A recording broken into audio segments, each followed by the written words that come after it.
Hi, this is Francesca with AssessmentsTools.com, and today we're talking about environmental and social impact assessment surveys, the types of surveys you send out to the communities of impacted stakeholders. And if you stick around to the end of this video, you'll find out where you can download a free ESIA survey template. So first of all, why are surveys important? Surveying those being impacted by a project helps you with early risk identification. What's the early sentiment about the project, and what are some of the initial concerns that stakeholders may have?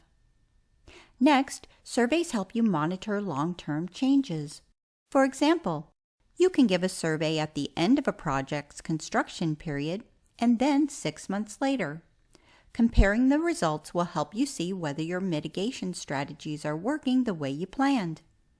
Next, surveys provide actionable insights.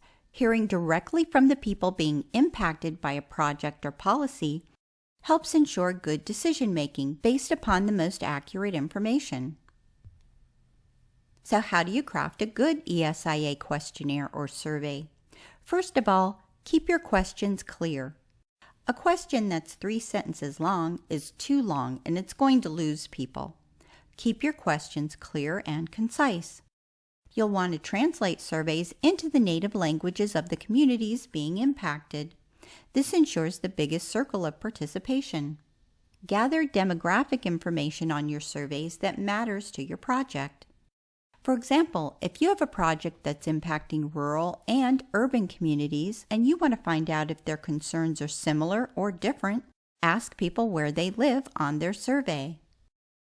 You want to ask open-ended feedback questions along with your other single selection, multi-selection, and rating questions for getting valuable insights.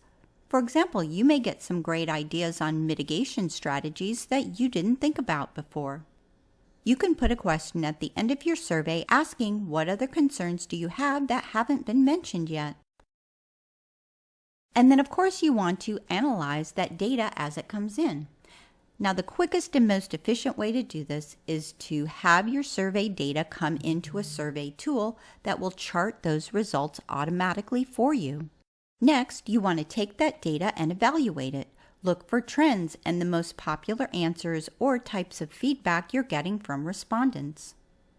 Don't underestimate the power of your stakeholder engagement. Engaging with stakeholders via the surveys is important, both before and after the survey. Let them know that their voices are heard. Mitigation strategies are one of the things that surveys will help you look for. Look for potential solutions to negative impacts among the survey answers. Now, what are some of the trends in ESIA surveys?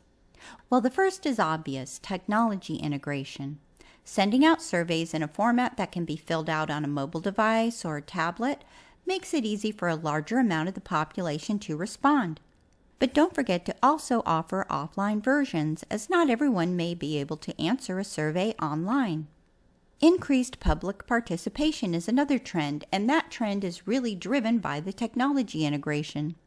Making it easy for people to respond helps ensure a larger data collection sample. Greater transparency in assessments is another trend. Don't just hold those answers to yourself. Put up the results of the survey. They may also be interested in knowing what are the top 3 concerns of their fellow community members, or what are some of the identified benefits that others in the community have seen. So in conclusion, doing surveys is a key part of doing environmental and social impact assessment. It's vital to get that community stakeholder feedback. The survey data will help provide valuable insights and direction for the project. The stakeholder engagement you promote through surveys helps encourage social responsibility and project support. So, where can you get that free survey template I promised? You can download it at assessmentstools.com/get-free-assessment-templates with dashes between each word. And of course, I'll have this link in the description of the video. And not only will you see the free survey template, you'll see several others as well. And now, before you go, if you'd like more great assessment tips and free templates, subscribe to our channel. And feel free to share and like this video with others. It's been great chatting. Catch you again next time.